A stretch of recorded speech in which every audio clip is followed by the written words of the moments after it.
안녕하세요. 저는 네이버의 R&D 자회사인 네이버랩스의 로보틱스 그룹에서 네이버 로봇 자율주행을 개발하고 있는 김건우입니다. 저는 로봇을 개발하는 사람으로서는 조금 특이하지만 원래 경제학과였어요. 그래서 오늘은 경제학과로 입학을 했다가 여기까지 오게 된 스토리를 중심으로 이야기해 보려고 합니다.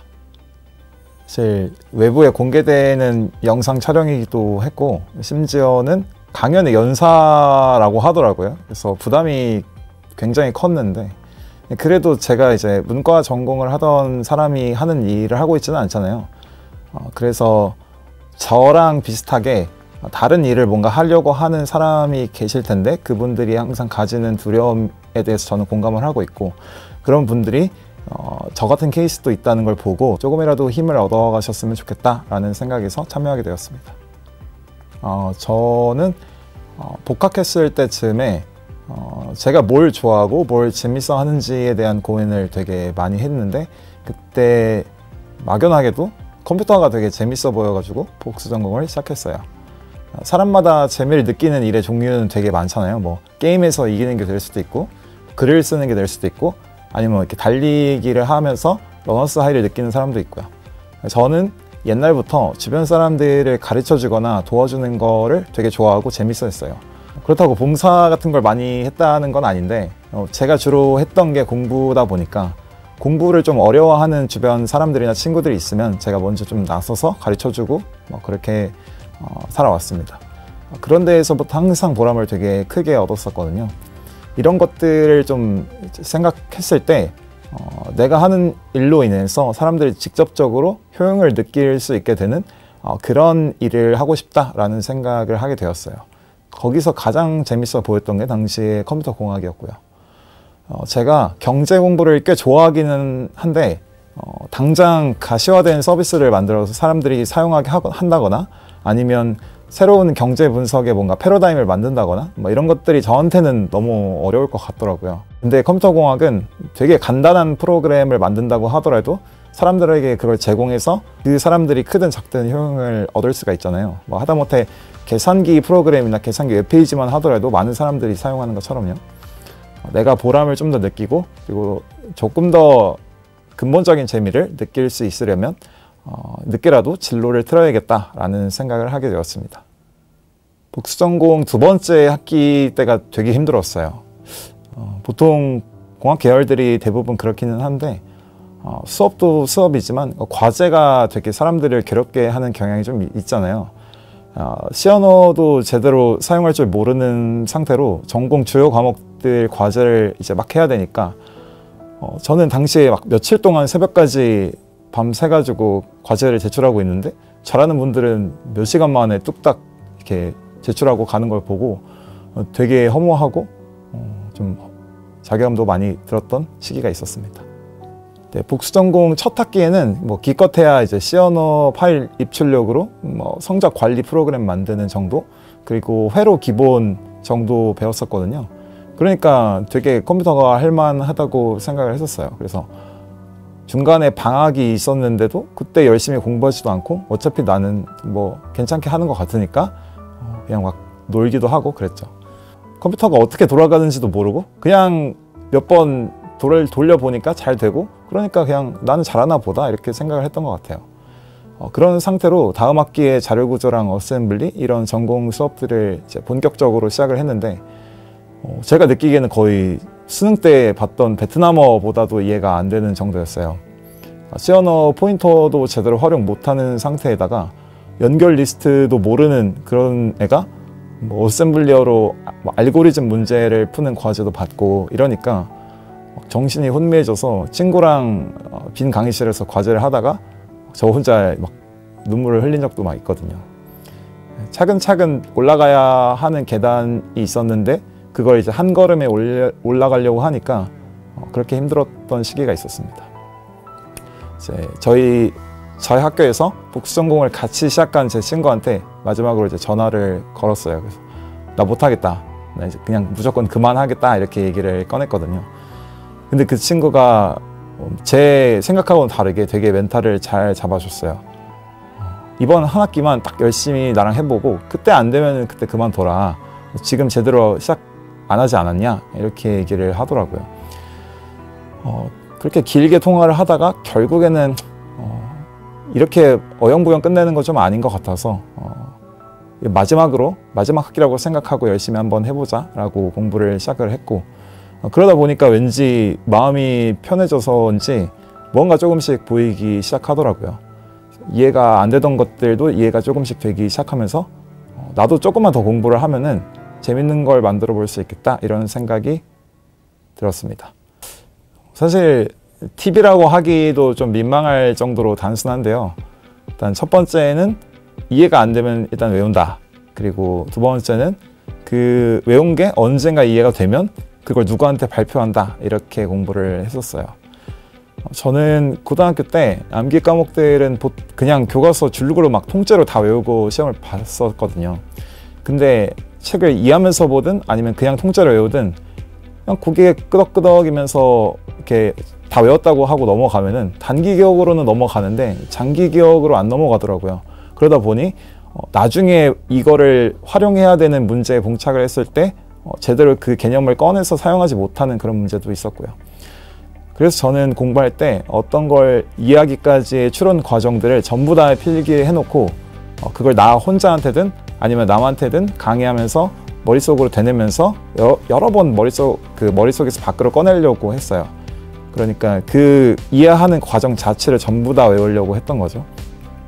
그래서 컴퓨터 공부를 할 때도 자료구조나 운영체제, 알고리즘 이런 기본 과목들은 포함해서 딥러닝, 시스템 보안 이런 분야의 스터디를 할 때도 제가 주도해서 발표를 한다거나 혹은 블로그에 그날 공부했던 것들 전체를 줄글로 그냥 적었어요. 아까 말했던 이야기까지의 거쳤던 추론 과정들을 전부 다 이제 글로 적는 거예요. 보통 앉아서 이해했다고 끄덕이면서 책을 넘기면 책에 나오는 내용 자체 그리고 책에 나오는 문제들은 풀 수 있는데 그걸 다른 일상생활의 문제 적용을 하려고 그러면 잘 안 되는 경우가 많아요. 질문을 조금만 비틀면 말문이 막히게 되기도 하고요. 그런데 이제 누구를 가르치려고 공부를 하다 보면 단순히 뭔가 개념을 보고 이해하는 거를 넘어서 전반적인 흐름 자체를 완벽히 알고 있어야 할 수 있는 거다 보니까 시험을 보든 면접을 보든 이럴 때 어떤 질문이 들어와도 막히는 일이 별로 없더라고요. 그래서 결국 그걸 극복하는 방법이 무슨 길을 단련한다 이런 것도 아니고 그냥 흔한 공부법이라고 알려진 방식으로 제가 힘들었던 것들을 극복하려고 노력했습니다. 직접적으로 도움이 된 거는 사실 없었긴 한데 그래도 수학을 공부하는 데는 도움이 된 부분이 꽤 있다고 생각해요. 이쪽 공부를 좀 하다 보면은 수학을 되게 자주 맞닥뜨리게 되거든요. 근데 경제학에도 미적분 그리고 선형대 수학, 통계 이런 것들이 되게 자주 나오다 보니까 컴퓨터 관련 진로로 전환을 하는데 도움이 됐다고 생각해요. 만약 제가 수학을 다루지 않는 어문 계열이나 아니면 사회 계열 이런 전공이었다면 따로 수학 공부에 시간을 많이 들여야 했을 것 같은데 그래서 제가 경제학과에서 수학을 많이 사용을 하다 보니 이쪽 진로를 밟는 데 있어서 크게 걸림돌이 됐던 부분은 없었다고 생각합니다. 로봇에 관심을 갖게 된 지가 얼마 되진 않았어요. 4학년 여름방학 직전쯤에 유튜브에서 정말 우연히 네이버랩스 대표님 인터뷰를 보고 나서부터였거든요. 그 전까지는 제가 경제 전공이니까 경제 관련 IT 서비스를 만든다거나 아니면 퀀트 리서치 정도를 막연하게 생각하고 있었어요. 그런데 어쩌다가 네이버랩스 대표님 인터뷰 영상을 보게 됐는데 로봇이 너무 재밌어 보이는 거예요. 영상들 중에서 대표님께서 이제 로봇 연구 개발을 잘 할 수 있는 공간을 만들기 위해서 직접 부동산도 보러 다니고 공간 디자인까지 관여했다 이렇게 얘기를 하시는 부분이 있어요. 다른 로봇 회사와 달리 색 깎는 기계도 회사에 있고 그래서 처음부터 끝까지 로봇 자체 제작을 하는데 그걸 되게 빨리 할 수 있는 회사 이렇게 얘기를 하시거든요. 영상들을 이렇게 쭉 보는데 되게 막 로봇 소년이 막 신나가지고 설명하는 그런 느낌을 많이 받았어요. 그래서 저는 로봇을 아무것도 모르는 상태였는데 그걸 보고서 나도 이런 회사에 들어가서 로봇을 개발하고 싶다 이런 생각을 갖게 되었습니다. 어쨌든 그렇게 유튜브 영상을 보고 자율주행 로봇에 관심을 갖게 되긴 했는데 뭐 관련 경험이 하나도 없잖아요. 그래서 되게 고민하고 있었는데 4학년 여름방학 때 모 자동차 회사에서 미니 자율주행 RC카 만들기 프로젝트를 주최해서 학교에서 연다는 거예요. 그래서 별거 아닌 프로젝트일 수도 있긴 하지만 그래도 재밌는 경험이라고 생각하고 참여했었어요. 아무것도 몰라도 RC카가 막 이렇게 혼자서 굴러가게 하는 게 저는 되게 재밌더라고요. 학교에서 막 혼자 밤새다가 아침에 연구실에서 대충 자리 펴고 이제 자고 그리고 일어나서 아침에 테스트하러 가고 그랬는데도 시간 가는 줄 모르게 열심히 개발했던 기억이 납니다. 그래서 입사 지원 서류를 접수하기 한 3달 전쯤에 자율주행 로봇을 하고 싶다는 좀 당돌한 생각을 갖게 되었는데 정말 다행히도 운이 정말 좋아서 입사하게 되었습니다. 저는 네이버 제2 사옥인 1784에서 택배, 카페, 뭐 도시락 이런 것들을 배달하는 로봇인 루키의 자율주행 알고리즘을 연구 개발하고 있습니다. 로봇 자율주행에는 크게 위치를 추정하는 로컬라이제이션, 그리고 주변 상황을 인지하는 퍼셉션, 최종적으로 로봇을 제어하는 컨트롤, 이렇게 3가지 파트로 나눠볼 수 있는데요. 제 직무는 여기서 컨트롤 파트에 해당한다고 보시면 됩니다. 변수가 많은 실제 생활 환경에서 로봇이 매끄럽게 주행하게 하는 게 되게 난이도가 높은 과제예요. 지나가는 사람을 방해하거나 위협하지 않아야 되고 자동문이나 게이트 같은 시설물들도 잘 인지하고 그거에 맞게 주행할 수 있어야 되거든요. 저는 로봇이 주변 상황에 대한 공간 정보를 파악하는 이제 퍼셉션, 그리고 현재 위치를 파악하는 로컬라이제이션의 결과가 전달이 되면 그 정보들을 종합해서 로봇이 어떻게 어디로 움직여야 될지 그런 것들을 결정하고 그리고 그 주행을 매끄럽게 하도록 하는 일을 하고 있습니다. 어려운 과제긴 한데 이런 기술들을 연구에 그치지 않고 실제 1784에서 빌딩 차원에서 운영해보는 경험을 할 수 있다는 게 네이버랩스 로보틱스의 큰 장점이라고 생각합니다. 개발 용어나 이런 것들보다도 수학이나 영어를 꾸준히 할 수 있는 게 되게 중요하다고 생각해요. 저는 처음 들어왔을 때 로봇 분야의 되게 기본적인 용어들이나 개념들도 잘 몰랐거든요. 가령 예를 들면 선속도, 각속도, 축변환, 센서의 원리 이런 것들도 너무 익숙지가 않았어요. 근데 그런 것들은 그래도 일을 하면서 익힐 수 있는 부분이라고 생각하는데 일하다 보면은 영어나 수학을 되게 많이 접하게 돼요. 간단한 예시로 들자면 로봇 제어 방법론 중에 MPC라는 것이 있고 그리고 또 강학습 알고리즘 중에는 SAC라는 알고리즘이 있는데 이런 것들을 깊게 이해하려면 수학이 좀 필요하거든요. 관련 자료들은 영어로 된 게 되게 많고요. 그리고 이런 식이다 보니까 자율주행 관련 업무를 하다 보면 논문을 읽고 알고리즘들을 이제 깊게 이해하기 위해서 수학과 영어를 많이 사용하게 돼요. 그래서 저는 자율주행 로봇 쪽을 공부하고 싶다면 영어나 수학을 꾸준히 공부할 수 있는 사람이면 좋겠다, 이렇게 말씀드릴 수 있을 것 같습니다. 큰 프로젝트로 말씀드리면 배달 로봇인 루키 프로젝트가 기억에 남아요. 네이버 1784는 건물 전체가 테스트베드고 여기서 각종 기술들의 연구나 실험이 진행돼요. 근데 여기서 루키 프로젝트는 100대 정도 되는 자율주행 로봇이 그 1784 건물 여기저기를 돌아다니면서 임직원들을 위한 서비스를 제공하는 프로젝트입니다. 저는 한 2년 반 전쯤에 입사를 했는데 이때가 루키 서비스까지 1년이 좀 안 남은 시기였어요. 제가 들어왔을 때 이미 팀원분들이 어느 정도 자율주행이 가능하도록 개발을 해놓으신 상태였지만 서비스가 사실 코앞이니까 오자마자 바로 뭔가 일을 해야 되긴 했는데 뭘 해야 될지도 모르겠고 무슨 말인지 하나도 못 알아듣겠더라고요. 라이다는 뭔지, 리얼 센스는 무슨 센서인지, 각속도는 뭔지 이런 기본적인 것도 잘 모르다 보니까 수습 기간 때 정말 위기감을 많이 느꼈어요. 그래서 그때 공부도 열심히 했고 서비스에 어떤 문제가 있으면 그날 끝까지 남아서 해결하려고 붙잡다가 팀원분들하고 밤도 꽤 자취새고 그랬거든요. 그렇게 다 같이 노력해서 루키를 이제 1784에서 오픈할 때 그 시기에 맞춰서 어느 정도 서비스가 가능하도록 만들 수 있었어요. 물론 서비스 초기에는 문제들이나 버그들도 있었지만 지금까지 1년 넘게 운영해보면서 충분히 안정적으로 작동한다는 것을 확인을 했어요. 이 경험들을 바탕으로 다른 서비스 로봇 플랫폼이나 아니면 다른 스마트 빌딩에도 우리 로봇을 런칭할 수 있는 경험치들을 쌓았다고 생각합니다. 저는 따로 또 이거 해결 방법이라기보다는 그냥 팀원분들이랑 얘기를 되게 자주 했어요. 막 고민만 한다고 풀리지 않는 문제들이 많거든요. 근데 이제 그냥 자연스럽게 사람들이랑 이런저런 문제 원인이 뭘까에 대한 얘기를 주고받다 보면은 시간이 꽤 지나고 나서여도 문제가 해결이 되는 경우가 좀 있었기도 했고요. 그래서 그냥 단순히 막 앉아서 이렇게 고민만 했다기보다는 팀원들이랑 많이 얘기를 하는 방식으로 문제를 해결했었습니다. 새로운 문제를 푸는 걸 좋아하는 사람이 잘 맞는다고 생각해요. 갑자기 저희 팀 칭찬을 하자면 저는 아직 좀 부족하긴 한데 팀원분들 한 분 한 분이 전부 다 너무 뛰어나신 분들이에요.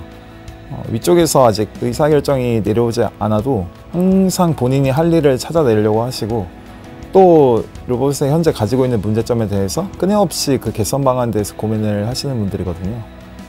근무 시간이 아니어도 항상 그런 것에 대해서 머릿속에 항상 고민을 하고 서로 막 의견을 나누고 그러고 있습니다. 그래서 팀원분들로 유추해 볼 때 로봇 개발자는 좀 정해진 형식이나 주어진 범위의 문제를 푸는 것보다 새로운 분야의 문제를 풀기 좋아하는 사람이면 좋을 것 같아요. 로봇이 아직 상용화된 플랫폼 같은 것들이 없고 다들 자체 제작을 하다 보니까 풀리지 않는 문제의 원인들이 여러 군데에 있을 수가 있거든요. 뭐 하드웨어의 문제 혹은 센서의 문제일 수도 있고 로봇 주행 환경 자체의 문제일 수도 있고 아니면 알고리즘의 문제가 될 수도 있어요. 그렇기 때문에 원래 하던 분야를 잘하는 건 기본인데 새로운 분야에 대한 지식을 넓히거나 그런 경험들을 늘려가는데 좀 거부감이 없는 사람이면 좋지 않을까 이렇게 생각합니다. 저희 팀원분들이 다 실제로 그렇거든요. 올해 목표라기보다는 앞으로 몇 년 동안 해보고 싶은 게 있는데 그거는 개인적으로 그냥 제 전문 분야를 좀 넓히고 싶다라는 생각이에요. 지금 연구하고 공부하고 있는 것들 외에도 추가적으로 해보고 싶은 게 이제 주변 상황을 인지하는 그 퍼셉션 파트인데요. 특히 요즘에 비전 분야가 굉장히 핫한 만큼 이미지 기반의 퍼셉션을 공부하고 싶다라는 생각이 좀 있습니다. 아까 전에 이제 로봇의 문제 원인이 되게 다양할 수 있다고 말씀을 드렸는데 그런 관점에서 볼 때 마지막 컨트롤 파트인 주행 파트를 담당한다고 해도 다른 분야의 지식을 갖는 것이 로봇의 당면한 문제를 해결하는 데 도움이 된다고 생각을 하거든요. 저희 팀원들과 달리 저는 아직 경험이 조금 부족하다 보니까 일을 할 때 좀 어려운 부분이 실제로 좀 있어요. 그래서 비전적으로도 제 지식과 경험을 쌓고 자율주행 로봇이 어떤 환경과 맞닥뜨렸을 때 발생하는 그 문제의 원인들 좀 다각도로 볼 수 있는 눈을 기르고 싶습니다. 어떤 위치에서든지 다른 길에 도전을 하기 전에 망설여지게 되는 이유가 이게 될까? 혹은 아니면 나도 이걸 할 수가 있을까? 이런 것들이잖아요. 저도 아직 계속해서 공부하고 도전해 나가는 과정에 있는 사람이긴 한데 혹시나 원래 하고 있던 거하고는 좀 다른 분야로의 도전을 하는 분이 있다면 그게 로봇이 됐든 아니면 다른 어떤 분야든 간에 저 같은 사람도 있다는 걸 보시면서 그 나아가는 길에 아주 조그만 힘이라도 되었으면 좋겠습니다.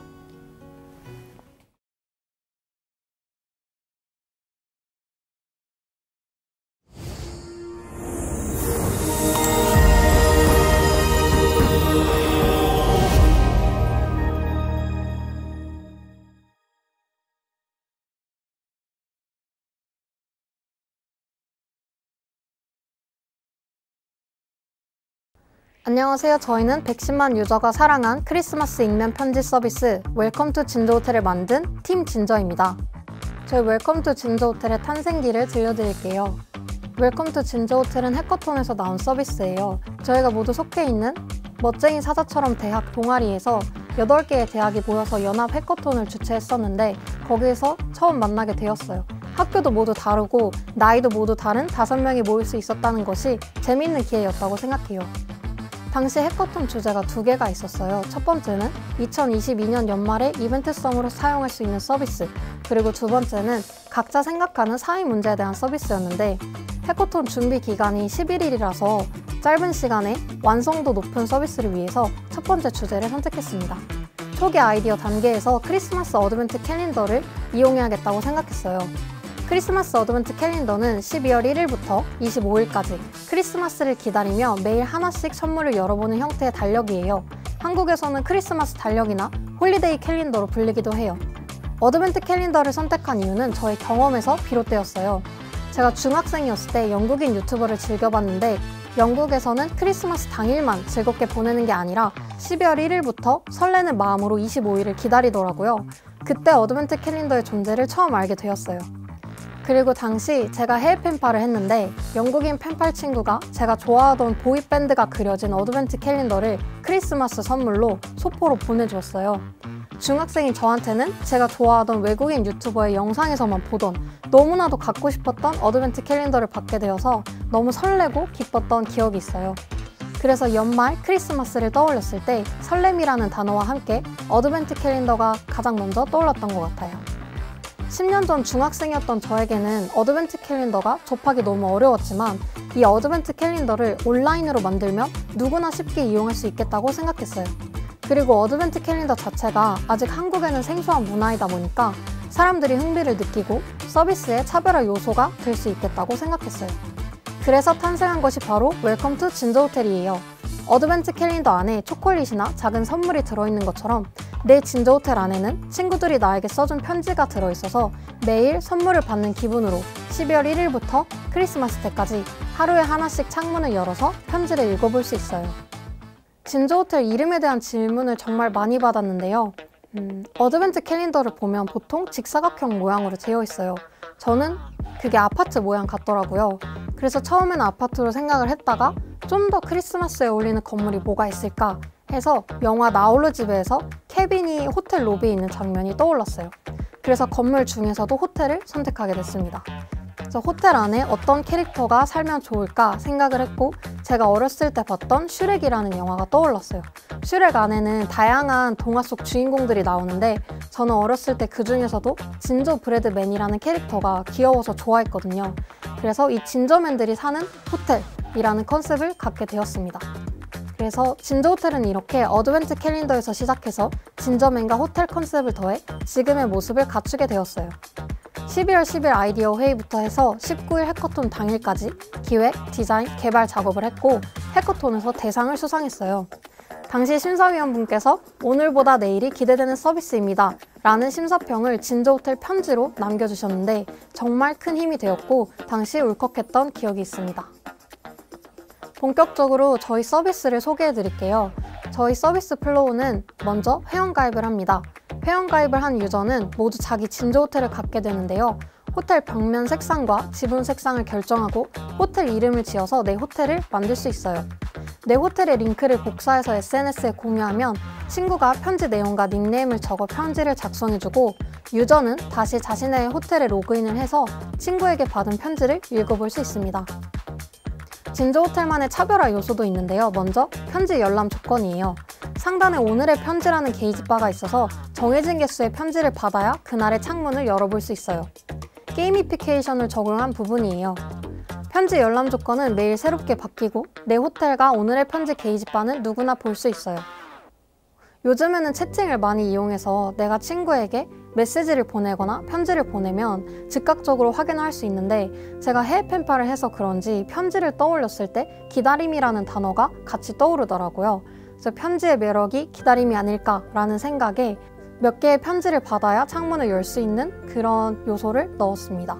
보내는 사람 입장에서도 친구의 진저호텔이 아직 편지를 다 받지 못했다면 내가 편지를 써줘야겠다 라고 생각을 할 수 있고, 받는 사람 입장에서도 내가 좋아하는 친구나 아니면 부끄러워서 말을 못했던 친구에게 나 아직 진저호텔 조건을 다 못 채웠는데 너가 써줄래? 라고 좀 편하게 말을 할 수 있게끔 이러한 장치를 넣게 되었습니다. 이 기준을 충족하지 못해서 오늘 창문을 열지 못하더라도 그 안에 있는 편지는 사라지는 게 아니라 그대로 보관돼서 크리스마스 당일에 열어볼 수 있어요. 호텔 색상은 지붕과 벽면 총 100가지의 조합으로 자신의 개성에 맞게 커스텀할 수 있어요.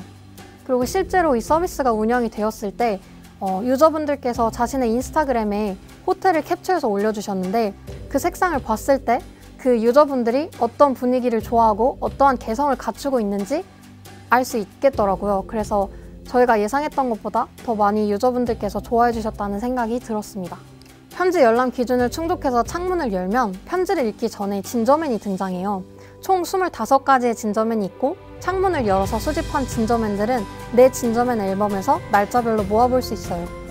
진저맨 컨셉은 제가 좋아하는 영화나 캐릭터를 많이 참고했어요. 저희 팀원들이 각자 좋아하는 진저맨도 모두 다 다르답니다. 지금까지 진저호텔의 기획 이야기를 들려드렸는데요. 지금부터는 팀원들과 함께 실제로 진저호텔을 운영하면서 있었던 비하인드 스토리를 들려드리겠습니다. 저희가 해커톤이 11월 19일 날 끝났는데 이제 그 이후로 개발을 열심히 해서 12월 1일 날 서비스를 MVP 정도를 완성을 했어요. 그래서 그날 제가 혼자 인스타에 얘들아 나 이거 만들었는데 한 번씩 구경해줘 라고 글을 올렸고 다음날 12월 2일에는 이제 팀원들이 각자 인스타그램 스토리에 진저호텔 링크를 공유했어요. 예, 근데 저희 서비스가 이게 바이럴하게 퍼지더니 첫날에는 30만 명 정도가 가입을 했고 둘째 날부터 60만 명 그리고 뭐 한 일주일 정도쯤에 100만 명을 돌파했습니다. 여기서 말씀드리고 싶은 에피소드가 있는데 이 바이럴이 크게 커진 그 날이 이제 2022년 12월 2일 정확히 기억이 나는데 카타르 월드컵 포르투갈 전이었어요. 그때 되게 감격스러운 순간이잖아요. 근데 저희는 또 그날이 또 다른 의미로 감격스러운 순간이었어요.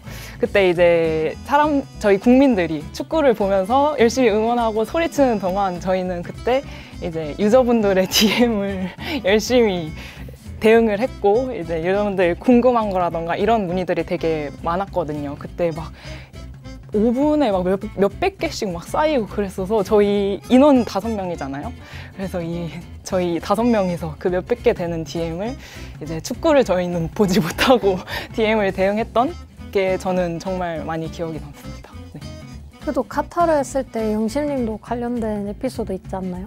저는 일단 이거를 저희 그 동아리 톡방에 홍보를 했었는데 근데 거기 계신 한 선배가 아침에 자고 일어났더니 영신아 나 지금 카타르인데 여기 승무원들도 막 너네 호텔을 해? 이렇게 말씀을 해주시는 거예요. 그게 지금 우리나라뿐만 아니라 외국에서도 하고 있구나를 너무 실감 느꼈어가지고 그것도 기억에 남습니다. 저희끼리 이제 서비스 런칭을 목표로 하고 그 MVP 개발을 시작했기 때문에 기초적인 기능들만 가지고 저희가 런칭을 시작하게 됐어요. 근데 생각보다 많은 사람들이 이제 저희 서비스를 이용하게 되고 DM으로 추가적인 기능들을 좀 요구하는 게 되게 많았어요. 저희가 그때 하필 또 대학생이다 보니까 기말고사가 겹치고 막 그래서 시간을 쪼개서 사용을 했었죠. 저희가 매일 연락을 주고받으면서 어떤 기능을 개발을 해보자 라고 이런 의논을 되게 많이 했던 이렇게 치열하게 고민했던 기억이 있습니다. 그때 당시에 일단 저희가 다 대학생 신분이었어서 대부분이 기말고사 기간이었을 텐데 저 같은 경우에는 시험을 솔직히 그렇게 크게 신경을 안 썼었어요. 왜냐면 저희가 실제로 개발한 거고 런칭을 한 거고 책임져야 된다는 부분이 있었어서 솔직히 수업 시간에도 뒤에서 몰래 코딩한 적도 많았고 그 정도로 바쁘고 할 일도 많았었는데 이제 다양한 DM도 왔지만 그 중에서 이거 진짜 잘 쓰고 있다, 사람들이랑 좋은 말 주고받고 있다 이런 따뜻한 메시지 덕분에 저희도 끝까지 달릴 수 있었던 것 같고 그런 것들 덕분에 저희가 계속하고 동기부여도 가지고 책임감도 가질 수 있었던 것 같습니다. 그 광고가 여러 개가 들어오긴 했었는데 저희 5명의 의지가 제일 중요하게 생각했던 게 유저를 위한 서비스라고 생각을 했기에 비영리로 가자를 처음에 얘기했었는데 솔직히 서버비 이런 고민 때문에 많이 여러 가지 고민을 했었으나 비영리로 가기로 했고 애초에 그렇게 런칭을 했으니까 저희는 끝까지 그걸 유지하겠다 해서 대부분의 광고는 안 받았던 것 같아요. 근데 이제 서버비 고민이 있어가지고 그거를 해결을 했었는데 어떻게 했죠, 채연님? 네. 저희가 처음에는 이 진저호텔 서비스 규모가 이렇게까지 커질 거라고 생각을 전혀 못했었어요. 그래서 서버비가 아무리 많이 나오더라도 저희 대학생 5명이서 사비를 충당해서 해결할 수 있겠다라고 생각을 했는데 유저가 이제 거의 하루 만에 몇십만 명을 돌파를 하니까 이제 바로 서버비 걱정이 드는 거죠. 그래서 저희가 대학생이기도 하고 이 서버비 감당 못하겠다라고 생각을 해서 기업과 이제 광고 배너를 다는 조건으로 서버비 충당에 그 어려움을 해결을 할 수 있었습니다. 네. 저희 Q&A에서는 앞에 비하인드 스토리에서 말씀드리지 못했던 개개인의 이야기가 조금 더 담길 것 같아요. 저희 진저호텔을 운영하면서 기억에 남는 에피소드라든지 아니면 비전공자로서 개발을 하면서 느꼈던 점이나 아니면 이렇게 진저호텔처럼 서비스를 기획하고 개발하고 싶어하는 사람들을 위한 팁이 있다면 그런 것들에 대해서 개인적인 이야기를 드리고자 합니다. 저희가 진저호텔을 하면서 되게 많은 일을 겪었잖아요. 그 진저호텔을 운영하는 동안에 나한테 미친 영향이나 나를 변화시킨 부분이 있다면 어떤 점이 있을까요? 저부터 말씀드리면은 저는 4학년 1학기 때 이제 아까 저희가 속해 있는 멋쟁이 사과처럼 대학에서 개발을 처음 시작을 했어요. 그래서 제가 전공이 완전히 그 IT랑은 완전히 다르다 보니까 이렇게 뭔가 개발을 하는 게 계속 해나가는 게 옳은 선택인가에 대한 고민을 하던 시기가 되게 있었습니다. 그래서 이런 고민을 갔던 시기에 저희가 이 진저호텔 팀을 그때 만나게 됐어요. 해커톤에서.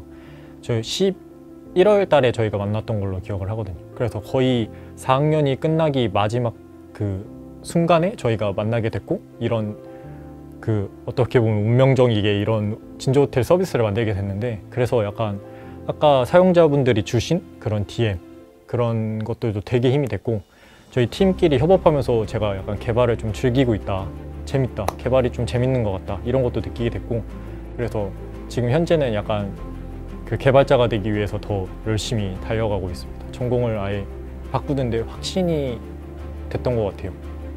민수님은 혹시?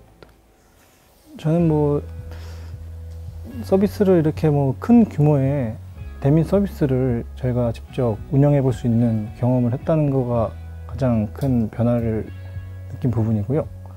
이런 경험은 실력이 아무리 많은 개발자분이시나 기획을 했던 분들도 원해서 하는 경험이 아니었기 때문에 저는 이 시점에 이걸 놓치면 안 되겠다는 생각을 들면서 그 시기를 중요하게 생각하며 개발했던 것 같습니다. 저 토스해 주시겠어요? 저는 사실 이 진저호텔 프로젝트가 제가 개발을 딱 시작하고 나서 2번째 협업 프로젝트였거든요. 근데 사실 이 진저호텔 준비할 때만 해도 개발에 대한 약간의 이 두려움? 약간 이 팀에서 제가 1인분의 역할을 할 수 있을까라는 그 두려움이 있긴 했는데 저희 팀원들이 너무 다 좋으신 분들이고 이제 몰랐던 걸 물어보면 서로 이렇게 알려주고 이렇게 서로 의지를 하면서 그 해커톤까지의 그 과정, 릴리즈 마치는 것까지의 과정을 이겨낼 수 있었고 덕분에 이 팀원들과 같이 100만 명이 넘는 서비스를 만들면서 계속 할 수 있겠구나. 개발 재밌다. 흥미롭다. 되게 뿌듯하다. 이 감정들이 거의 매일매일 솟아났었어요. 그래서 밤새 육체적으로 힘들어도 되게 정신적으로 버틸 수 있었던 것 같고 덕분에 이 개발자라는 꿈을 갖게 된 그런 터닝 포인트가 됐던 것 같습니다. 네. 네. 저희 기획자님은 어떠셨나요? 저 채연님 말씀 들으면서 저도 공감이 됐던 게 있는데 체력적으로는 사실 힘들잖아요. 왜냐면 다음날 수업 들으러 가야 되고 좀 있으면 이제 시험을 봐야 되니까. 근데 저도 새벽을 막 새고 계속 디자인을 하면서 이게 힘들다는 느낌을 못 받았던 것 같아요. 네. 그래서 저는 이제 진저호텔이 저한테는 기획자로서의 터닝 포인트가 됐어요. 제가 해커톤을 이제 막 신청할 당시에 서비스 기획자로서 저의 자질이나 적성에 대해서 고민을 많이 하던 시기였어요. 왜냐하면 새로운 아이디어를 떠올리고 기획하는 게 너무 즐겁고 재미있는데 뚜렷한 눈에 보이는 성과가 없다 보니까 자신감을 많이 잃었었거든요. 그런데 진저호텔을 계기로 서비스를 사랑해 주시는 유저분들의 메시지를 보면서 서비스 기획에 다시 몰두하기로 다짐을 하는 계기가 되었습니다. 그리고 또 단기간에 정말 압축적인 경험을 할 수 있었어요. 이전에 해본 적이 없는 뭐 굿즈를 만든다던가 아니면 인스타그램 계정을 운영한다던가를 비롯해서 정말 새로운 일들을 많이 도전을 할 수 있었던 기회였고, 또 계속 저희가 25일 동안 치열하게 계속 운영을 하다 보니까 스스로를 푸시하면서 한 달 동안 많은 성장을 할 수 있었던 것 같아요. 그리고 또 저희가 12월 한 달 동안 진저 호텔을 운영했는데 그 운영하는 과정에서 배운 점이나 느낀 점 같은 게 있을까요? 저 같은 경우에는 완전 사용자가 있는 서비스를 해본 건 진저 호텔이 처음이었어요. 작년에 프로젝트를 몇 번 해보긴 했는데 사용자까지 있진 않았었거든요. 이번에 아까 새로 추가 기능 개발했다고 말씀을 드렸는데 그런 것들을 저희가 많이 놓치고 있었구나, 사용자 입장에서는 많이 생각을 못하고 있었구나, 이런 걸 깨달아서 앞으로는 진짜 배포를 할 때 어떻게 해야 될지도 한번 깨달은 것 같고, 아까도 막 시험 기간에 했었다고 했는데 한창 개발할 때 저는 모두가 밤을 살 때 저도 같이 이틀 정도를 그냥 48시간을 밤을 샌 적이 있는데 아침 일찍 학교 가고 수업도 듣고 했어야 됐는데 그때 느낀 게 제가 열정도 있고 의지도 있으면 할 수 있는 사람이구나를 깨달아서 이거를 하면서 저도 생각보다 단단한 사람이다라는 걸 느끼고, 그리고 좋은 사람들 만나면 또 사람들 만나는 것도 중요하다고 생각하기도 했어요. 민수님 혹시 느끼신 거 있으세요? 저는 이번에 바이럴 마케팅에 약간 당사자가 되면서 좀 느낀 점이 많았는데요. 또 저희가 창업도 관련된 거를 공부를 해야 되니까 여러 강의와 강연을 좀 다니다가 들은 내용인데요. 기업들 중에 우버랑 드롭박스도 PMF를 느끼는 시점이 있다고 그런 사례를 들었었는데, 자고 일어났더니 시장에서 크게 반응이 오기 시작했고 그곳에서 입소문을 시작하면서 그쪽에서 PMF를 느낄 수 있었다, 그런 사례를 보았습니다. 저희도 이 비슷한 서비스 경험을 겪을 수 있다는 점에 저는 거기에 큰 감사함도 느끼고 있습니다. 그리고 아까 저 영신님 말씀 들었을 때 생각났던 건데 48시간 동안 이제 잠을 안 자셨다고 하셨잖아요. 근데 그때 저희가 되게 중요한 기능 중 하나인 욕설 제한 필터링 기능을 영신님께서 담당해 주셨어요. 그때 어떠셨는지. 그때 슬펐죠. 그때 마음이 안 좋았던 게, 저희는 좋은 의도로 서비스를 만들었는데 그거를 악용하시는 분들이 있다는 얘기를 듣고 저희는 진짜 다 진심으로 속상해했어가지고 제일 우선순위에 이 기능을 두자 해가지고 욕설 필터링을 하는 걸 했었고, 근데 막 이게 어려운 개발은 아니었었고 실제로 주변에서도 동아리 선배들이 이거 이렇게 하면 된다 알려주셔가지고 금방 빠르게 할 수 있었던 것 같습니다. 그리고 실제로 그 욕설 하나하나씩 다 보시면서 읽으시면서 거기 넣으셨다고 하셔가지고 많이 힘드셨을 것 같다는 생각도 많이 했어요. 욕이 진짜 많다는 걸 많이 느꼈고 만줄이 넘는 욕을 썼는데 욕을 보는 것도 힘든데 이걸 들으면 얼마나 힘들까라는 생각도 했던 것 같습니다. 그리고 저희가 진저 호텔을 준비하면서 새로운 기능들을 개발을 했잖아요. 혹시 그 과정에서 이제 저희 팀원들이 학습한 방법이나 아니면 비전공자를 위해서 알려줄 수 있는 팁 같은 게 있을까요? 네, 저는 약간 개발적으로 제가 뭘 말씀드리기에는 사실 저도 많이 부족하다고 느끼기 때문에 저는 그냥 진로를 이쪽으로 틀어야 되는 게 맞나라고 고민하시는 비전공자분들에게 제가 약간 말씀을 드리고 싶은 게, 두 가지를 확인해 보셨으면 좋겠어요. 처음은 일단 뭐 당연한 소리처럼 들리겠지만 내가 개발을 정말 즐기는가에 대해서 생각을 한번 해보셨으면 좋겠고, 그 협업을 하게 되는 경우가 되게 많아요. 그래서 이제 협업을 하는 게 즐거운가, 이거에 대해서도 고민을 하셨으면 좋겠어요. 이게 뭐 5명의 팀이 모이면은 5명이 솔직히 의견이 다 같은 경우가 거의 없거든요. 그래서 항상 의견을 조율해 가야 되는 그 과정을 거쳐야 되는데, 주변에서 보면 약간 그 과정조차 스트레스로 느끼시는 분들이 되게 많았던 걸로 제가 느끼거든요. 그래서 이제 주변에 대학생인 경우는 저처럼 이제 멋쟁이 사처럼 동아리, 이런 동아리 같은 것도 있고, 대학생이 아니고 이미 졸업을 해버리셨다면 해커톤이나 이런 다양한 그런 기회들이 되게 많아요. 협업을 해볼 수 있는. 그래서 처음에는 그 혼자서 이제 개발 언어와 프레임워크를 좀 공부를 해보시면서 개발이 즐거운가에 대해서 한번 느끼셨으면 좋겠고, 두 번째로는 이제 저에게는 이제 진저 호텔 같은 그런 기회를 만들어준 그런 협업을 한번 느껴보셨으면 좋겠어요. 이 과정에서 이제 약간 도전하시는 분들만의 진저 호텔을 좀 만났으면 좋겠습니다. 처음에 만들고 싶은 프로젝트가 있는데 어떻게 만들어야 할지 경험이 많이 없으신 분들은 되게 막막하실 거라고 생각을 해요. 근데 만들고자 하는 의지, 이거 하나만 있다면 만들 수 있습니다. 네, 저는 정말 맨 땅의 헤딩으로 서비스 프로젝트 개발을 시작을 했어요. 처음에는 인프런이나 노마드 코더 같은 강의를 보면서 따라 코드를 치면서 프레임워크나 라이브러리 기초를 익혀 나갔어요.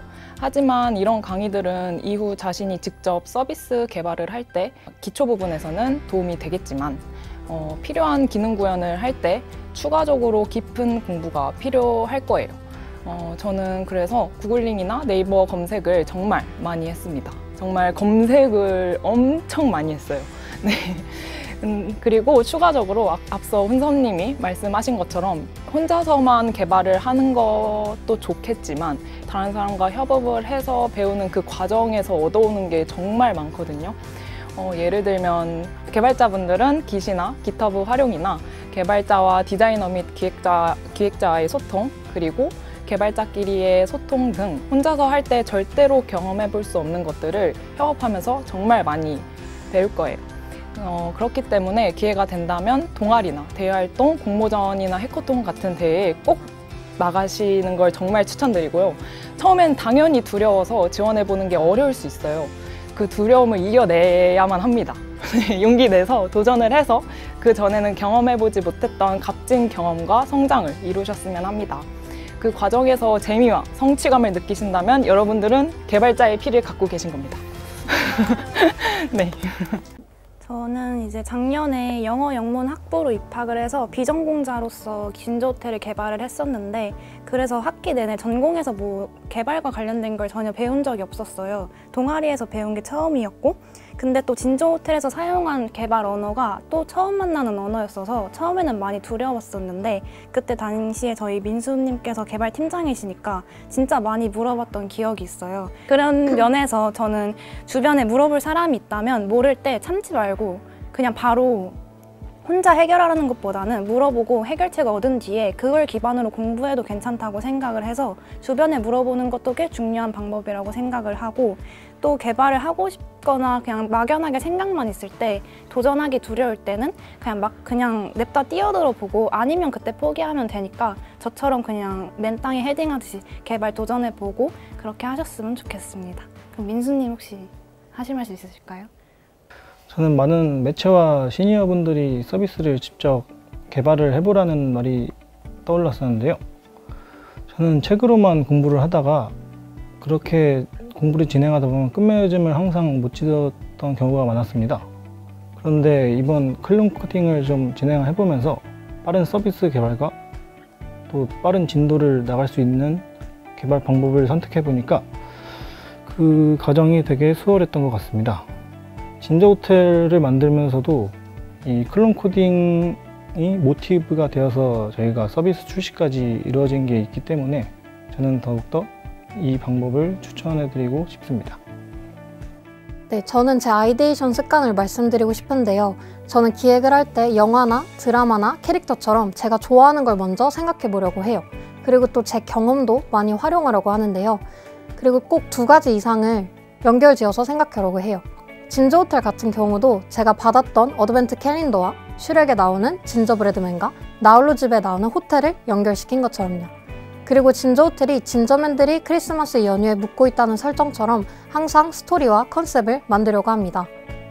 또 다양한 경험을 해보셨으면 좋겠다는 생각이 드는데, 저는 제가 하고 싶은 게 생기거나 재미있어 보이면 신청을 해서 해요.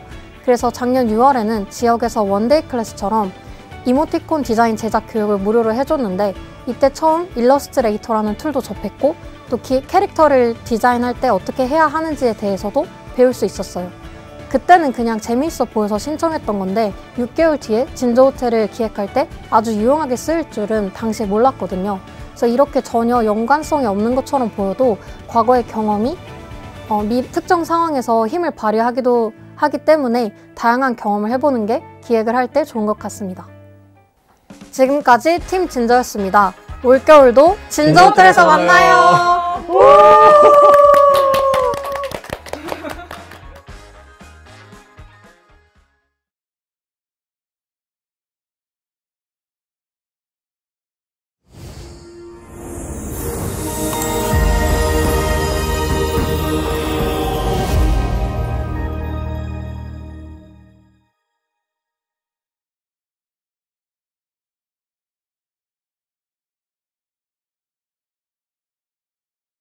엔트리를 하면서 저만의 장르를 찾았는데요. 코딩과 전통 문화를 합친 게 저만의 장르 같아요. 저는 코딩도 좋고 전통 문화도 너무 좋거든요. 좋아하는 것들의 교집합을 만들고 싶었어요.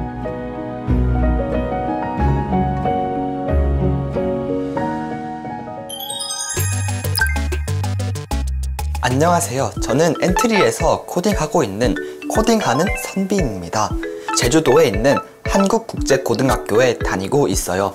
한국 트렌드봇, 한국 전통문화를 소개하는 조선스페이스라는 웹사이트 등을 만들고 있습니다. 미래에는 한국을 알리는 개발자가 되고 싶습니다. 한복을 입고 활동하는 이유는 그냥 한복이 좋아서 초등학교 4학년 때부터 그랬던 것 같아요. 코딩하는 이유도 좋아서 그냥 홀렸다고 말하는 게 좋을 것 같아요. 전통문화와 코딩 사이 무슨 관계가 있나 많이 생각하실 것 같지만 좋아하는 것들의 교집합을 찾았다고 말할 수 있을 것 같습니다. 코딩의 시작으로 볼 수 있을지 모르겠지만 예전 사진을 보시면 퍼즐 코딩 같은 것부터 시작을 하게 되었습니다. 아버지가 개발자시고 아버지의 영향을 많이 받게 되었습니다. 저도 아버지처럼 파급력 있는 개발자가 되고 싶습니다. 마지막 일주일 동안 열심히 준비하면 되지. 아휴, 그게 무슨 말이야. 일주일만 말도 안 열심히 되지. 시험 공부한다는 거지.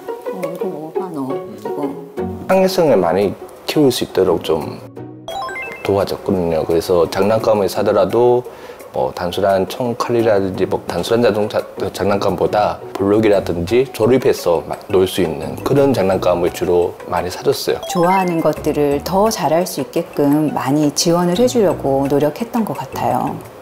4학년 때 제가 코딩 동아리를 운영했습니다. 그때 한 친구가 엔트리를 하게 되었습니다. 그때 저도 그 친구 따라 마치 호기심이 생겨서 엔트리를 시작하게 되었습니다. 엔트리에서 작품을 만들면서 여기서 뭐든지 다 해보고 싶다라는 생각이 생겼습니다. 그리고 사람들이 제 작품에 아, 너무 재밌습니다 막 그런 댓글을 달아주는데 그게 너무 좋았습니다. 코딩하면 MBTI의 I를 가진 사람을 많이 떠올리잖아요. 마치 혼자 있는 걸 좋아하고 소심할 것 같은 느낌? 근데 전 꼭 그런 것만 같진 않습니다. 저만 하더라도 완전 MBTI이거든요.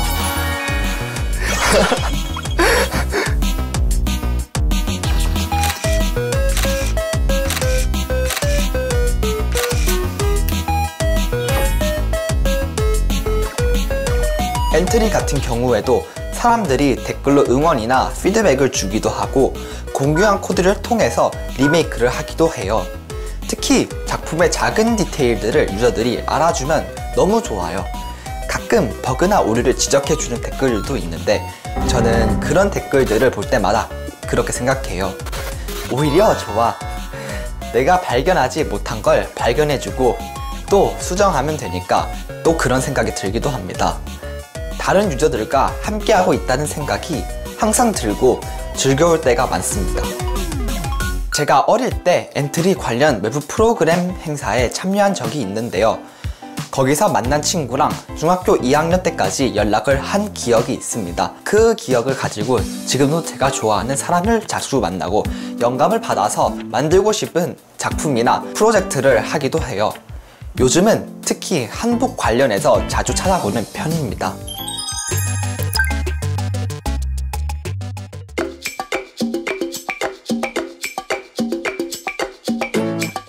인스타그램으로 재용 학생이 한복에 대해서 관심이 많은 학생이다 보니까 인스타그램 DM으로 처음엔 연락을 주고받았고요. 방학마다 뭐 저희 찐방에 자주 놀러 오니까 이렇게 더 친해져서 지금은 약간 나이를 넘어서서 친구 같은 사이가 된 것 같아요. 붕어벨인가요? 네.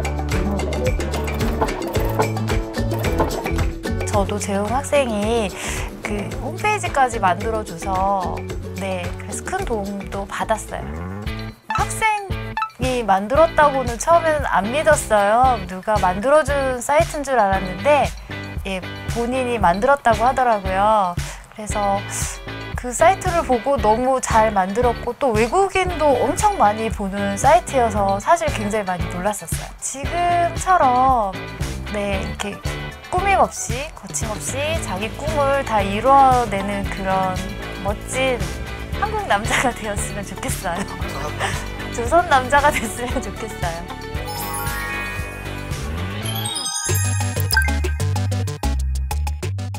엔트리를 하면서 저만의 장르를 찾았는데요. 코딩과 전통 문화를 합친 게 저만의 장르 같아요. 조선 스페이스라는 사이트를 만들었어요. 한국의 전통 문화를 소개하는 웹사이트예요. 제가 직접 찍은 사진을 바탕으로 이에 대한 설명을 영어로 붙여서 만들었는데요. 기획부터 코딩, 그리고 운영까지 제가 다 도맡아서 한 프로젝트였어요. 저는 코딩도 좋고 전통 문화도 너무 좋거든요. 좋아하는 것들의 교집합을 만들고 싶었어요. 앞으로도 좋아하는 장르를 계속해 나가고 싶습니다.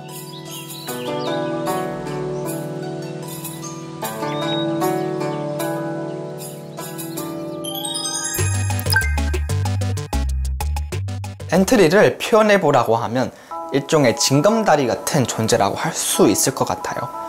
코딩을 하면서 제 적성을 찾게 되었고 저만의 장르를 찾게 되는 첫 시작이 되었고 한국 전통 문화를 알리겠다는 개발자의 꿈을 가지게 된 나. 그 시작과 중간과 미래를 이어주는데 엔트리가 항상 있었어요.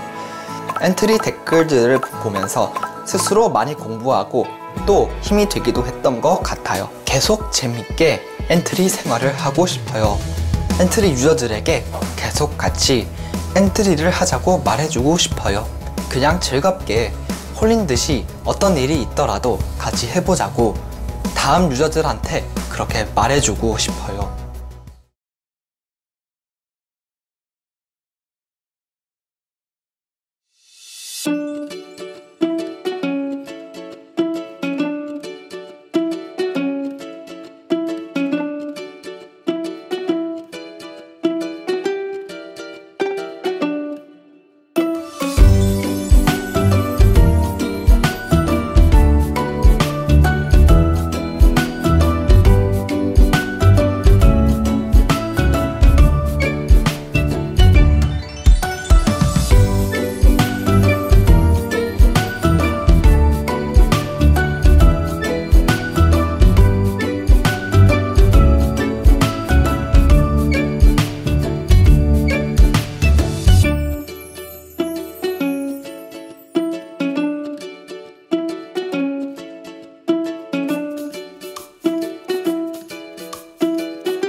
Hi, I'm Quincy Larson.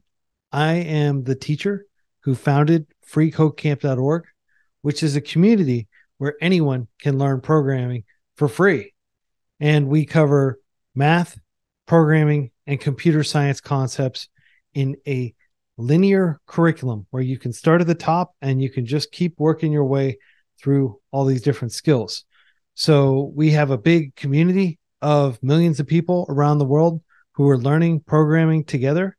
And we're a charity based here in the US. So essentially, we don't charge anybody money. We just have a lot of people that donate to Free Code Camp, and that pays for the servers, and that pays for all the teachers that work at Free Code Camp and the software engineers. So I started out as a teacher myself.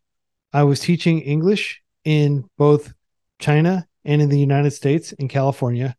And I just wanted to make my school more efficient. I didn't know a lot about technology. When I moved to a new city, usually my wife would help me configure the Wi-Fi router because I couldn't necessarily figure it out myself. That's how limited my technology abilities were. I just didn't have the patience for it. I was 30 years old. I was a school director running schools and I had about 25 people who worked for me. I had a bunch of administrators and I had a bunch of teachers, and then we had a bunch of students that we were trying to help. The way you help students is not by spending all day on a computer entering paperwork and dealing with immigration documents and dealing with grade reports and things like that. The way you help students is by spending a lot of time with students, teaching them English. So my goal as the school director was to try to figure out how we could make it more fun for the students and help the teachers spend more time with the students. So what I did was I figured out ways to automate some of the school things. Now, I didn't know about programming or computers. I just started Googling things and I started finding some tools that I could use. I just kept going deeper and deeper until eventually I had figured out some ways to automate things. And the school improved a whole lot. The teachers were able to spend more time with students. Everybody was a lot happier. The students were telling their friends, hey, you should come to this school because this school is really great. The teachers are really nice. And we won some awards, and we became like one of the most popular schools in the entire school system. And a lot of that was thanks to just spending a little time trying to learn some programming so I could automate parts of the school. And what that got me thinking is, oh, if I could do that much with just a little bit of programming skills, I should learn more programming. So I started learning to code seriously, and I went to a lot of hackathons and competed with other developers, and sometimes I won those hackathons. And eventually, after about 9 months of doing this, I was able to get a job as a software engineer at a tech startup in California. And eventually, after I worked there for about a year, I started thinking it'd be cool to teach other people how to become developers too, because this is a really nice job. I get to sit in an air-conditioned office at a computer, and I get to work with really interesting, thoughtful people, and I get to solve problems all day using technology. So I thought, oh, I'm going to try to create some projects and see if I can help people learn programming. Well, I tried several different projects that didn't work, and then eventually I tried Free Code Camp. Free Code Camp has become this giant tool that more than 1 million people use every day to learn math, programming, and computer science. So that's kind of how I went along the process, discovering programming and ultimately teaching programming.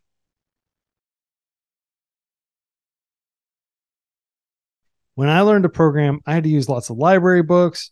I would go and do courses from different universities online that were free, and that was very helpful. But I kept changing topic. I didn't know what to learn. And I spent a whole lot of time learning Java and C++ and other tools that I never use. Because if you're a modern programmer working with modern tools, you're probably going to be spending a lot more time using JavaScript and Python. So I recommend just learning these tools that haven't really changed in 20 years since they were created. HTML, CSS, JavaScript, Git, Linux, Python, SQL. If you learn these 7 tools, you're going to be able to do basically 80% of the jobs that are listed when you go look at job listings. Yes, some of them might require, oh, you need to know some Swift for mobile app development, or you need to know this particular database like Cassandra or MongoDB or something, right? But in general, if you understand those basic tools, you'll be able to quickly learn other tools. So that is how I'd recommend you get started. But the main thing is just practice coding as much as possible. Free Code Camp, everything's a project you're going through. You're building little projects. It's fun. And a lot of it is just have fun. The more you practice programming, the better you'll get at programming. The better you get at programming, the more fun it is to program. It's not very fun at the beginning because it can be frustrating. But as you get better and better, you're going to feel more confident and it's going to become more fun.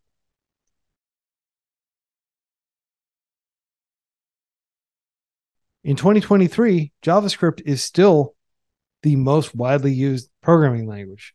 You can use it for pretty much everything. It's not the best for doing any given one task. For example, if you're doing some machine learning, you're probably going to want to use Python. Python has a lot more machine learning libraries than JavaScript does. Now, JavaScript, you can do machine learning in JavaScript, but if you learn JavaScript really well, then you'll be able to pretty easily learn Python really well, and then you can use those Python libraries. But there are lots of things that JavaScript can do that Python can't do very well. And there are lots of things that JavaScript can do that Java can't do very well, right? So JavaScript is not the best at any one thing, but it's still a very good general tool for programming.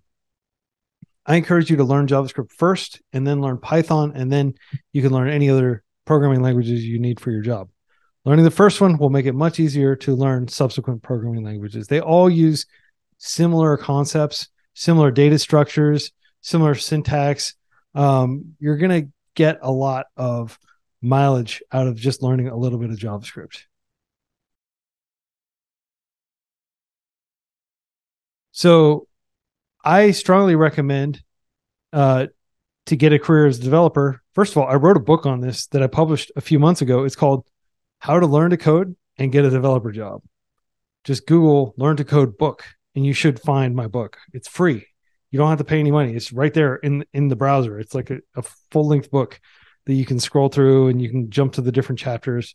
So I recommend reading that, really. But what areas should you study? It's not necessarily about what you should study. I mean, yes, you should learn some computer science. You should learn some programming. You should ideally learn some math, but you could argue that you don't really need math skills for a lot of programming. It's just certain types of things like dealing with machine learning and data science that you need a lot of statistics, things like that. But I think more than what you should study, you should do three things.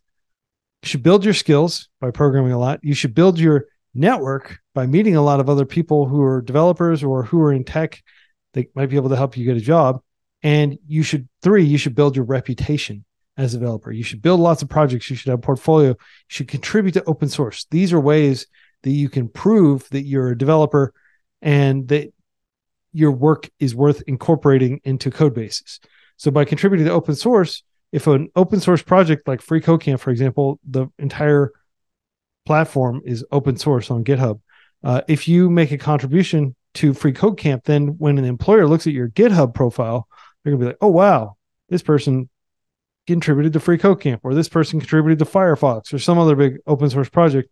And that the fact that we accepted your code is an endorsement of you and your ability as a developer. Building your reputation is just doing that. And then building your network, just going to tech events, going to conferences, hanging out with as many developers and people in tech as you can. You never know who's going to help you get a job. A lot of times it's not a hiring manager. It's one of your peers that you coded along with at a hackathon. They'll get a job and their employer will be like, oh, you're such a good developer. Do you know any other developers that can come work for us? And they'll be like, oh yeah, my friend. And then they can pull you in and get you an interview. So you never know who is going to help you in your journey of becoming a professional developer.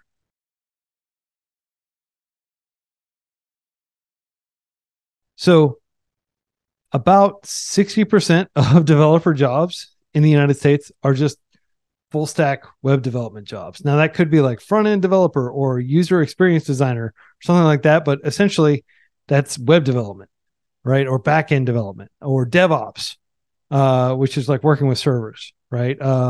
Site reliability engineer. They have lots of different titles, but at the end of the day, most developer jobs involve working with the internet and working with, web servers and HTTP requests and things like that.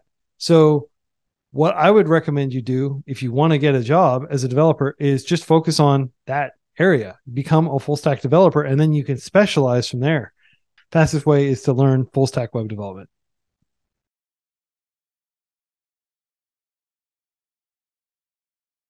I think ChatGPT is awesome. I use it pretty much every day. I'll write SQL queries with it. I will write regular expressions. I will create Google Sheet like formulas.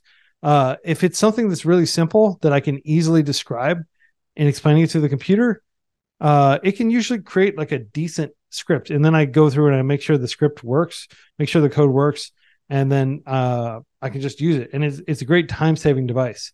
Now, what percentage of my day am I using ChatGPT to get things done? How much time is it actually saving me? Maybe like an hour a day. It's not bad. But if you think about it, like as a developer, you're working 8 hours a day. Ideally, hopefully your employer doesn't make you work a lot more than that. But realistically, you're probably working more than that. But imagine having your own intern that can basically do simple things for you. If you describe the task well, it can go and try to do that, right? It's kind of like what having large language models like GPT-4, that's what having those at your disposal does. And so it's been a great windfall for developers because we can be more productive. And it's probably been a lot of help to other people too, but I think developers are the people that benefit the most from GPT and other large language model tools. I would say that could it potentially put developers out of work? Not in its current state. It's not that powerful. I think that over time, maybe 5 or 10 years from now, it could be way more powerful, but there's going to be a lot more work to be done. So I'm not worried about it. What I am more worried about is people thinking, oh, I don't need to learn to code anymore because ChatGPT, there aren't going to be any jobs. There will be jobs. I assure you, like I just was in San Francisco like all month, basically, and there are tons of tech companies that are hiring. And they're not looking for people who are really good at ChatGPT. They're looking for people who understand computer science and programming and mathematics, right? So I would say that learn how to use ChatGPT, learn how to use these powerful new tools, and they will make you more productive. But don't let yourself get discouraged and think like, oh, this thing's so much smarter. No, you can absolutely do what these tools are doing. It's just, it saves you time. If you already know how to do something, then you can do a good job of delegating it to ChatGPT, and then you can validate that its output is good and that it's usable. But same thing for writing. Like I write a lot. I just told you I wrote an entire book. I can write a lot better than ChatGPT. I think my style is much more easy to read. It's much more human sounding, obviously, because I'm a human. But I would be willing to bet that if like I had a writing assignment and then GPT wrote an assignment with my 10,000 plus hours of writing experience, maybe 20,000 hours of writing experience, I could probably write something that would be substantially better than what GPT generates. Now, if GPT continues to progress, who knows? But we don't know that GPT is going to continue to progress at the rate it has. There could be some fundamental limits. So again, I'm not worried about this personally, and I don't think you should be worried about it. What I think you should be doing is learning how to use these tools and not being afraid of them.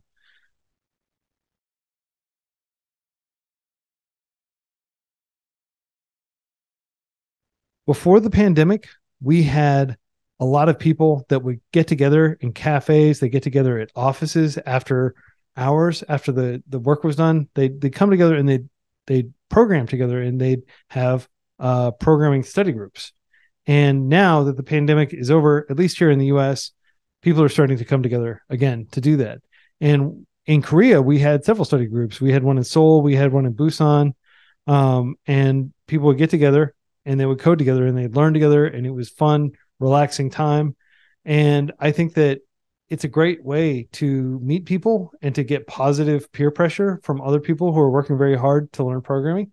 So if you're able to, I would encourage you to meet with those people, to look and see if your university, if your company, if your local city has any sort of programming related events, and see if you can attend those, even if it's just like a tech talk where somebody's talking about giving a conference talk. That's a really great way to learn and to get things from other people who are learning the code. So I encourage you to look for those.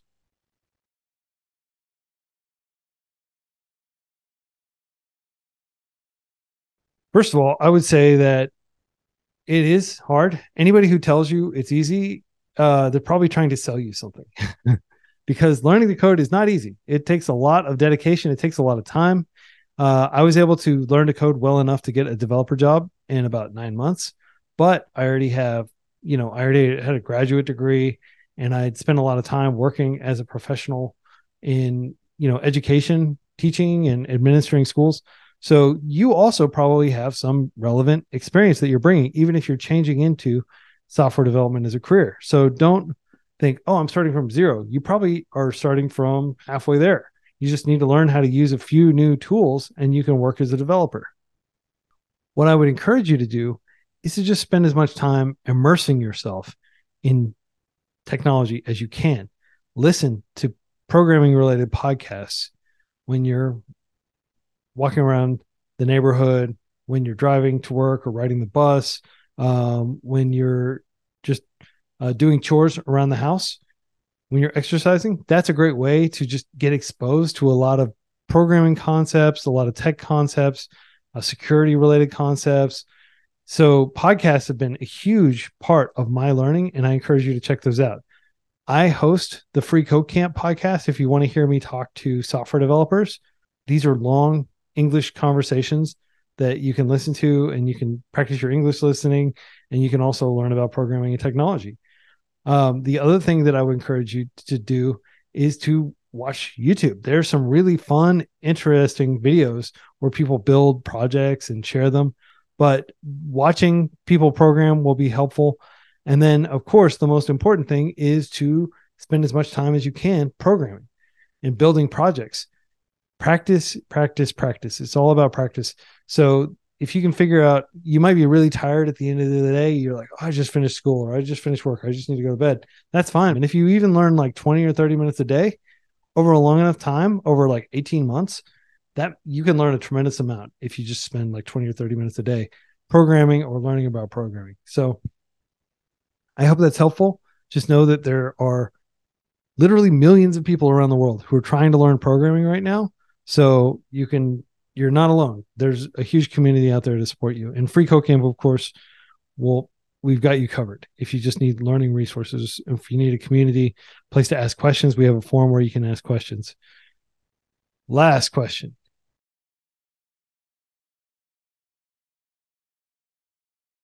Communication. Programming is all about you communicating to the computer what you want the computer to do. Computers just want to help. That's what they are designed for. That's their purpose, is to just do what you tell them. But if you're not good at communicating with the computer won't do a good job. It's not going to be able to figure out what you need it to do. So what I would encourage you to do is just practice programming and think about it as the computer's your friend. It wants you to help you. It wants to help you. Don't get frustrated. Don't start blaming the computer or slapping the computer. The computer is just doing what you tell it to do, but you have to have the clarity of thought and the clarity of communication ability to be able to get ideas out of your head and into the computer so it can execute those ideas and so it can get things done for you. So I hope this has been helpful. I really enjoyed talking with you all. With that, I hope you enjoy the rest of the conference, and happy coding.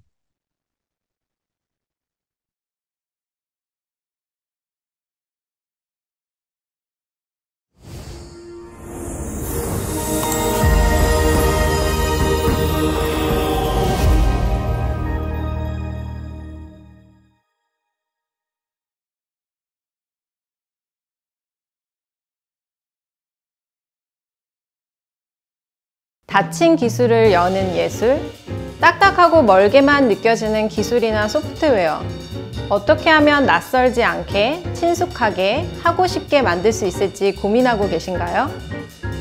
어디에 가서 배우고 접할지, 누구와 함께 할지, 또 어떻게 소통해야 할지 모르시겠다면 지금부터 저의 이야기를 들려드리겠습니다. 안녕하세요. 여성을 위한 열린 기술랩을 운영하고 있는 전유진입니다. 오늘은 닫힌 기술을 여는 예술이라는 주제로 저희 랩의 활동을 소개하도록 하겠습니다. 저희 로고인데요.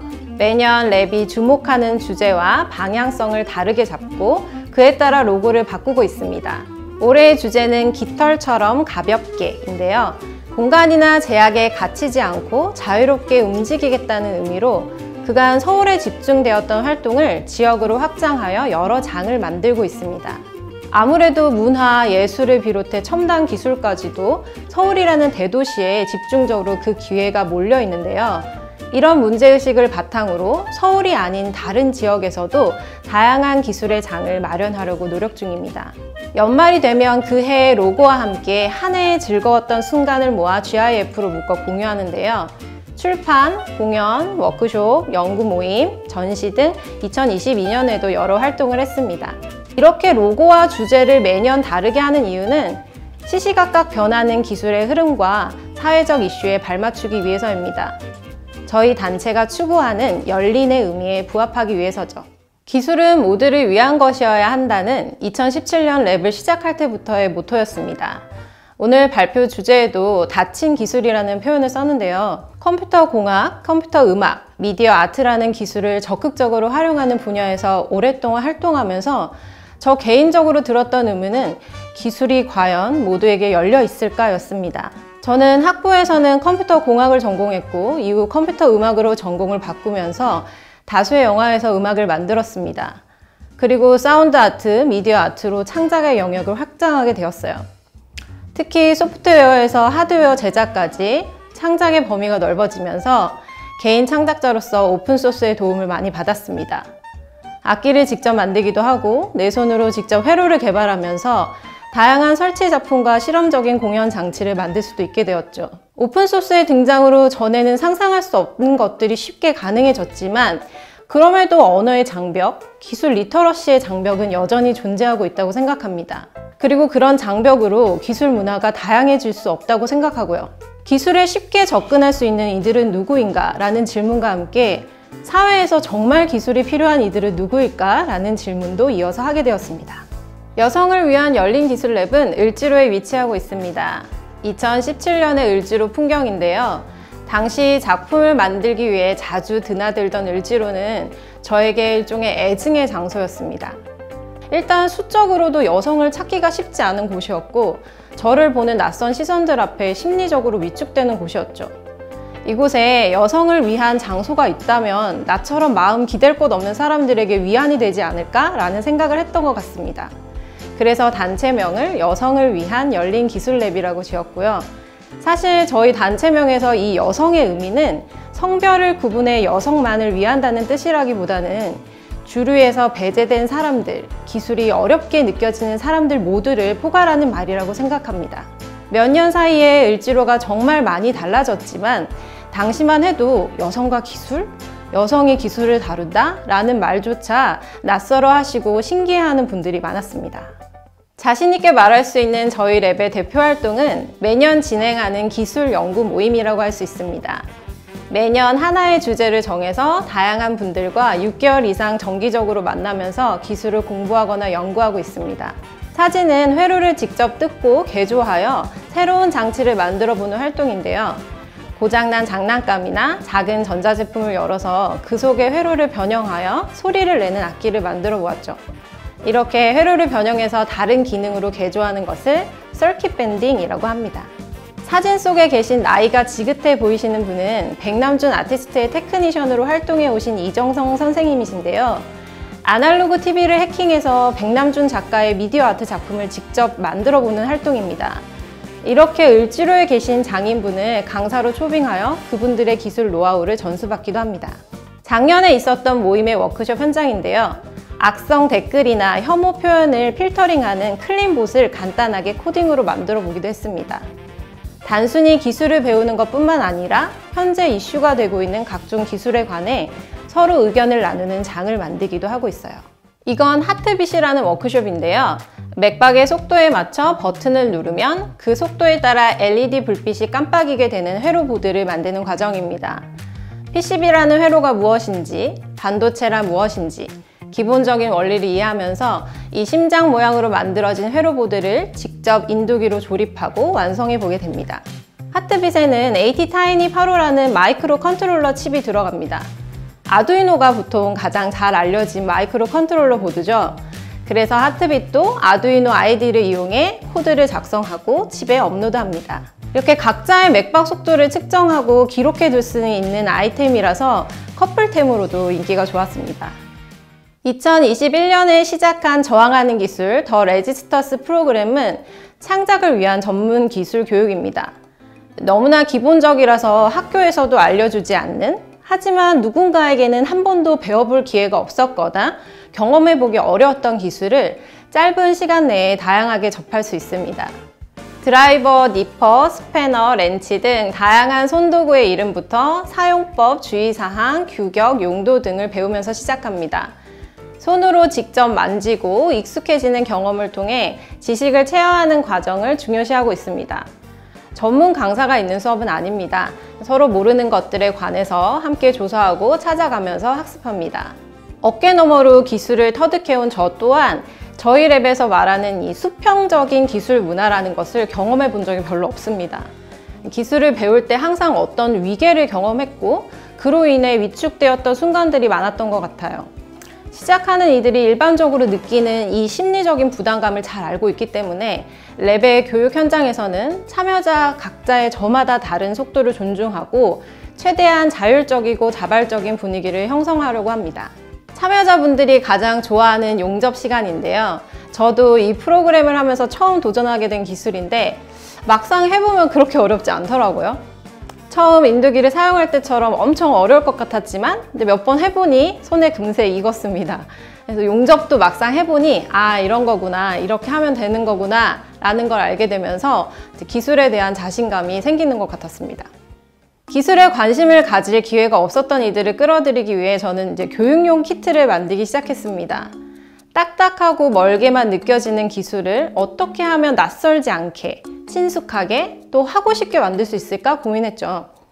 2018년에 다른 나라들의 작가들과 티벳에 가게 되었는데 그곳 아이들을 위한 임시 학교를 열고 재미있는 것을 함께 만들기로 했습니다.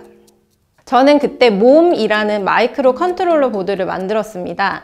전기가 통하는 전도성 실을 이용해 바느질로 회로를 구성해 볼 수 있는 키트였죠. 그걸 텍스타일이라고 부르는데요. 전자기술을 뜻하는 일렉트로닉과 텍스타일이 합쳐진 말입니다. 당시 아두이노를 아이들에게 알려주면 어떻겠냐는 친구들의 요청에 아두이노보다는 좀 더 직관적인 도구를 가져가고 싶었던 것 같아요. 사람의 신체 모양으로 만들게 되면 언어가 통하지 않는 아이들에게 인풋, 아웃풋과 같은 컴퓨팅의 개념을 쉽게 알려줄 수 있지 않을까 생각했고요. 바느질로 회로를 구성하는 보드라면 꼭 인두기를 사용하지 않고도 전자기술을 안전하게 배울 수 있을 것 같았거든요. 그래서 바느질은 또 그야말로 보편적인 기술, 누구나 쉽게 시도해 볼 수 있는 기술이기도 하니까요. 실제로 해보니까 일단 아이들은 빛이 들어오니까 너무 좋아했습니다. 한 명도 실패하지 않고 서로 먼저 만들려고 했었고요. 물론 이제 실패할 수 없을 만큼 쉬운 단계로 수업을 구성하는 것이 중요하다고 생각합니다. 구리테이프로 LED와 건전지를 연결해 불빛이 켜진다는 것을 알려주고 구리테이프 중간을 끊어서 스위치도 만들어 보고요. 그러고 나서 전도성 실로 같은 회로를 구성해 팔찌를 만들어 봤죠. 나름 웨어러블 장치가 되는 건데요. 아이들이 너무 좋아했습니다. 그리고 좀 더 관심이 생긴 아이들은 빛에 깜빡이는 속도를 제어하기 위해서 마이크로 컨트롤러인 몬보드를 이용해 코딩을 배우게 되었죠. 우리나라에 다시 돌아와서 저는 이것을 키트 상품으로도 만들었습니다.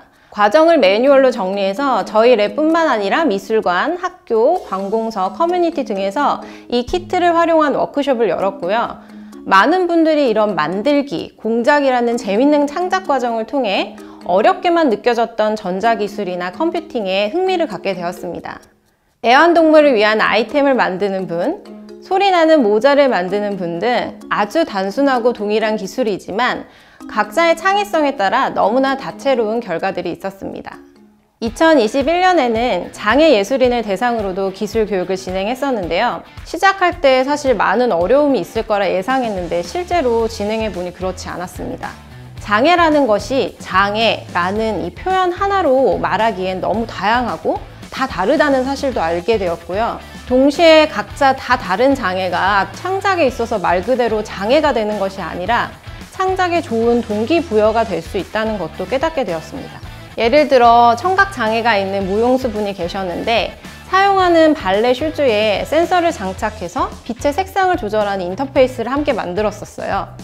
세상엔 사실 너무나 많은 기술이 있지만 그래서 많은 사람들이 오히려 어떤 것을 만들어야 하는지 갈피를 못 잡는 경우가 있거든요. 아두이노가 유행이니까 그걸 배워야겠다라는 생각만 있을 뿐 아두이노로 무엇을 만들어야겠다는 생각은 오히려 못하는 거죠.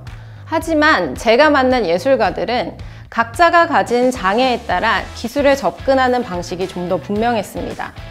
듣지 못하는 무용수인데 음악이 끝나는 것을 알려주는 장치를 구상한다거나 다리가 불편한 분이 무선으로 모터를 제어해서 바퀴가 달린 디바이스를 만든다든지 그들에게 필요한 그리고 그들의 상황에 맞춰서 기술에 관한 확고한 동기부여 같은 것이 있었기 때문에 교육과 창작 과정이 훨씬 더 추진력 있게 진행되었습니다. 옆에서 돕는 역할을 하는 저에게도 그런 지점이 큰 동력이자 뿌듯함으로 이어졌고요. 저는 누구에게나 기술이 열려 있고 누구에게나 기술이 접근하기 쉬운 것이라고 생각하지 않습니다. 저희 랩이 있는 을지로만 해도 금속 가공 기술과 같은 유용한 제조 기술이 가능한 곳이 많지만 많은 이들이 굉장히 접근하기 어려워합니다. 특히 개인 창작자일 때 어디를 가야 할지, 누구를 만나야 할지, 뭐라고 말해야 할지 그런 어려움이 있습니다. 저도 마찬가지였고요. 을지로 툴트레이는 그런 계기로 만들게 된 프로젝트입니다. 철판을 레이저 커팅으로 자르고 절곡이라는 과정을 거쳐 금속판을 접고 또 용접을 한 뒤 분체 도장이라는 도색을 하면 이렇게 투박한 듯 힙한 을지로 스타일의 툴트레이를 만들 수 있습니다. 저는 이 툴트레이를 크라우드 펀딩으로 판매했었는데요. 저한테 중요한 건 이 툴트레이를 많이 파는 것이 아니라 이 툴트레이를 만들기 위해 을지로에서 어떤 과정을 거치는지를 담고 있는 이 매뉴얼을 배포하고 소개하기 위해서였죠. 매뉴얼에는 가공법에 대한 기본적인 지식뿐만 아니라 을지로에서 가공을 의뢰할 때 유용한 팁이나 알고 있어야 하는 정보를 공유하고 있습니다. 이런 프로젝트를 기획하면서 제가 있는 을지로에 대한 접근성을 좀 더 개선하고 더 많은 이들이 기술에 쉽게 다가갈 수 있기를 바라면서요. 그리고 기술을 직접 터득하고 활용하는 활동뿐만 아니라 기술에 관한 주체적인 관점을 키우는 것이 요즘 매우 중요하다는 생각이 드는데요. 그런 의미에서 작년엔 코드 밀키트라는 워크숍을 진행했습니다. 총 10번의 워크숍을 통해 참여자들과 코드와 기술 문화에 관해서 이야기를 나누고 참여자들이 남긴 질문을 카드 형태로 묶어보았는데요. 특히 요즘 화제가 되고 있는 인공지능에 관한 유의미한 질문들이 많이 나왔습니다. 인공지능이 모방할 수 없는 가장 인간다운 행위란 무엇일까? 같은 질문도 있었고, 미래의 코드는 어떤 모습일까? 혹은 코드는 중립적인가? 와 같은 코딩 활동에 관한 질문도 많이 있었습니다. 기술을 직접 다루지 않더라도 우리 삶 깊숙이 기술이 개입하고 이미 큰 영향을 끼치고 있기 때문에 기술에 관한 생각을 키우고 서로의 의견을 나누는 장이 점점 더 필요해질 거라고 생각합니다. 같은 맥락으로 올해 5월부터 정기적으로 발간하는 기술 비평 잡지 fem텍톡을 만들고 있습니다. 우리 사회에서 더 다양해질 필요가 있는 기술 담론을 마련하기 위해 만들고 있는데요. 2024년까지 총 6권을 낼 예정이고 어디서든 부담 없이 쉽고 가볍게 읽을 수 있는 잡지를 지향하며 더 많은 이들에게 다양한 기술 문제에 대해 고민해 볼 수 있는 계기가 되었으면 하는 바람입니다. 무료로 배포되고 있고 1호는 모두 소진되었고요. 이어서 2호는 8월에 발간되었습니다. 많은 관심 부탁드립니다. 지금까지 저희 랩에서 시도해온 닫힌 기술을 열기 위한 여러 예술 활동과 실험에 대해서 소개를 드렸는데요. 흥미를 느끼신다면 마음을 열고 함께 하시기를, 나아가 이런 시도가 사회 곳곳에서 앞으로 더욱 많이 일어나기를, 그로 인해 기술을 활용하는 방식과 관점이 풍요로워지기를 기대하는 마음으로 이야기를 마칩니다. 감사합니다.